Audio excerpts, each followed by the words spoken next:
Wabi Sabi, finding perfection in the imperfection. Well, everyone around me's thinking I'm going crazy, crazy, crazy. Hello y'all, Wabi Sabi here, and hello again for tuning into episode 4 of Damn Your Beautiful Talks. And I just want to say first and foremost, my ladies, how beautiful you look. Damn, you're beautiful. Whether you're in sweats or a dress, your hair is nicely done and curled or pulled back, you are so beautiful. And just remember that. So I am just enjoying some of my mom's salmon that she made. But today, I want to talk about how to slay even when you're in a not so pleasant situation. Maybe you're hella broke. Maybe you're in a bad toxic relationship. Or maybe you're fatter than you might want to be. Or maybe you're skinnier than you want to be. Maybe you're going through a crisis in life, figuring out what you really want to do. Maybe you don't have a job right now. But I will tell you, how can you still slay even through all of this? Because I want to tell you a little story about me and how I continue to slay even at my not so pleasant situation. So let's take it back to 2017 when I just graduated from college. And honestly, going out of college, I had no idea on how to be an adult. I had no idea on how many jobs I was supposed to apply, how the loans were going to work, or when I was supposed to find a job. I was honestly not sure. I was jobless for the whole summer and very picky about which jobs I wanted to choose. And so towards early September, I took a TA position at a school. And that job required no degree, but it was the only job that took me. And my parents really were hassling me to get a job at that time. And I needed to pay my school loans and had a lot of other bills to pay too. So I just took it. My first job only paid me $13.32. Can you imagine that? A college graduate that just graduated is working a job that requires no degree and working for $13.32 an hour. I loved the job, I loved working with the kids, but it was very challenging. And at that time, I also was going through a really tough relationship where it was a very toxic relationship. And I still wanted to keep working and working at this relationship. We were not sure how to even guide and steer our own life. And here we were trying to be together. So as 2017 ended and January 2018 started to come along, I decided to drop that relationship that I had.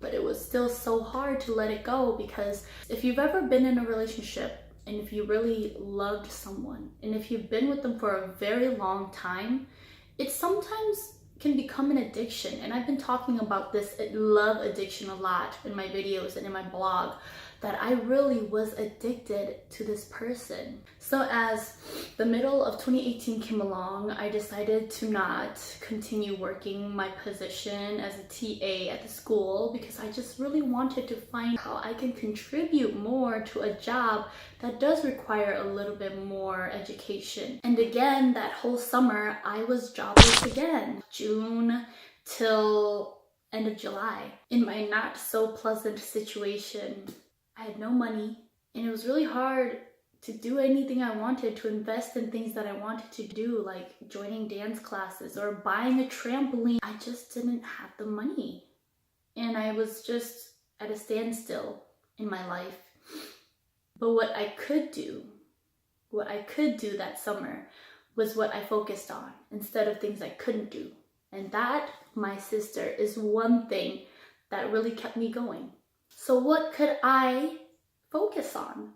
What I focused on that summer really was actually starting my blog. I thought that, hey, if I'm not doing anything right now, not working, I might as well start on this woman empowerment blog that I have been wanting to for so long. I also focused a lot on just dancing because that's all I could do.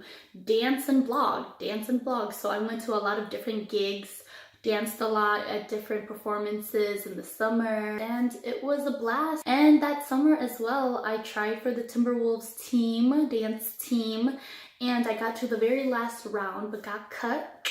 But it was okay, you know, that was okay for me because my goal honestly was going in to just try it out and don't be afraid that I will not succeed. So by the end of July, I took on 2 part-time jobs, and that was actually kind of horrific for me because my schedule was everywhere and I felt like I did not have any time to be with my family. I realized that me working so much and me focusing on that, just working and getting money really wasn't going to make me happy. And so as I kept working these jobs, I think I was trying to be positive, but I know I was not happy because I knew I could do more, because I was thinking I'm stuck with this many thousands, tens and thousands of debt, and here I am just working jobs that require no degree. Maybe I was just afraid of failure, you know? I was just so afraid that I couldn't compete. During the September month was one of my lowest months ever. And like I told you, it's really hard to keep away from a relationship, even though I have not been with that person since January. He still continued to pop up into my life. And, you know, when you are very sad, sometimes you run to people who have hurt you, but you're so familiar with them. You're so comfortable with them. But then you find out that they still have the ability to hurt you so much. And that September, I was feeling really down about my relationship and just feeling like that person that I was with, that I invested 3.5 years with, I felt like he didn't love me. I felt like he used me. And it just made me feel really worthless. And on top of that, I didn't have a job. I was broke. And I was mentally unstable. One night before I was going to the clinic to get a checkup on this depression that I had, I just stopped myself. I just said, one more day, one more day. I was so close. The pills were in my hands. I was so tempted to do it, but I just knew in my heart something kept telling me, this is not what you want. These voices inside of you, I mean, not actual voices, but thoughts, these thoughts inside of you, they're consuming you and making you feel all these types of ways, but that's not who you are, and you can't listen to them. I just really wanted to alleviate the pain that I felt inside. And I was very alone. I had nobody to talk to because I knew that my family wouldn't understand. After a month of being very suicidal and harming myself, I just made a decision. In my not so pleasant situation, I decided that I wanted to live. I wanted to keep going, and I want to know why I was here on earth. What is my purpose, you know? Because I believe that every human being was brought here for a purpose. And I had this strong sense in myself that I was brought here to help people in some way. I just have to figure it out. And everybody is going to go through a not so pleasant situation in life. But it is our job to keep fighting and to actually feel the love that we really have around us and know that we are worth it. Our life is worthy and we have value. My inability to be vulnerable has stopped me from connecting with anyone, truly, because I want the person around me to be happy. And so it's been really hard for me to connect with people all my life, even with my family. And this whole year of not so pleasant situation that I was put in, I realized that I was put in this situation to understand that I needed to connect with my family. I needed to build and learn how to build healthy relationships with people. And that is exactly what I've been doing in this time that I have not been working, because I have been conditioned and I have been drilled to think that all that really matters in life is just work, work, work, work hard. And I forgot that family really matters. And now that my mindset has changed and I understand what I've been missing and why I've been feeling so empty, opportunities of jobs are slowly creeping into my life. And that's why having that vision for yourself, what you want your life to be, and having the people that you love surround you and support you and encourage you is really the best thing you can have. That I have to open my eyes to the things that I've been missing in my life. That's why I've been held back from getting a job.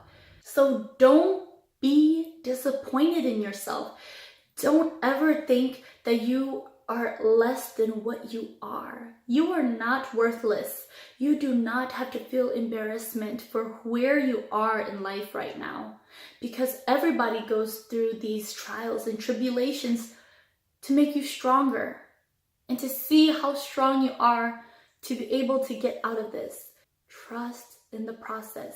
And I'm not just saying for you to sit on a couch and just, oh, I'm going to trust in the process, but you need to really try to put yourself in the situation too. You really need to put in your 100% effort and then just let it unravel on its own. Everything is going to be okay. Everything will be just fine. Just stay positive and continue to imagine what your life will be like. If I save this much after every paycheck, if I do 10 sit-ups every day, what would that do for me and my health, for my goals and my future? I'm saying every day, very little progress, very little progress, very little progress becomes a lot of progress over time. So start at where you are. Start at what you think you can do. Do what you can control. Don't think about what you can't control. Don't think about that boyfriend that don't love you. Don't think about that interviewer that might or might not call you back for an offer. Just worry about what you can do and what you can provide for yourself and for the people you love. I have faith in you, my ladies, that you will do what you do. You will do what you can to do what you can in this situation that you're put in. And little by little, day by day, things will start to change, okay? Be patient with yourself, because in the end, you are the only person that can fully love you fully. If you don't love you, you cannot allow anybody else to really embrace you or love you. So I'm rooting for you, my ladies, to do what you can, to give your best efforts, to find the thing that makes you happy, to go towards the best life that you can imagine for yourself. I'm sending you all my good thoughts and all my love to you, and I hope you are sending all your good thoughts and all your love over to me, because I'm gonna need it. I need your support and your love for me to be the best person that I can be. Stay updated with all my videos. I post every Wednesday in my Damn You're Beautiful Talks. And I was going to shave my head today, but I realized I will not have time tonight, as tonight is the full moon and I really wanted to cut my hair at the time of the full moon, but I will be working at that nighttime. So I will be cutting my hair tomorrow, and I will send y'all updates of pictures, and I'll do a video and show you the process of me cutting my hair. And yes, I am afraid, but I need this. I need to do it. And so if you haven't, follow me on all my social medias. I will put all the links below. Continue to have these conversations with me, ladies. Message me, email me. I just want to hear from you. Let's talk. Peace and love.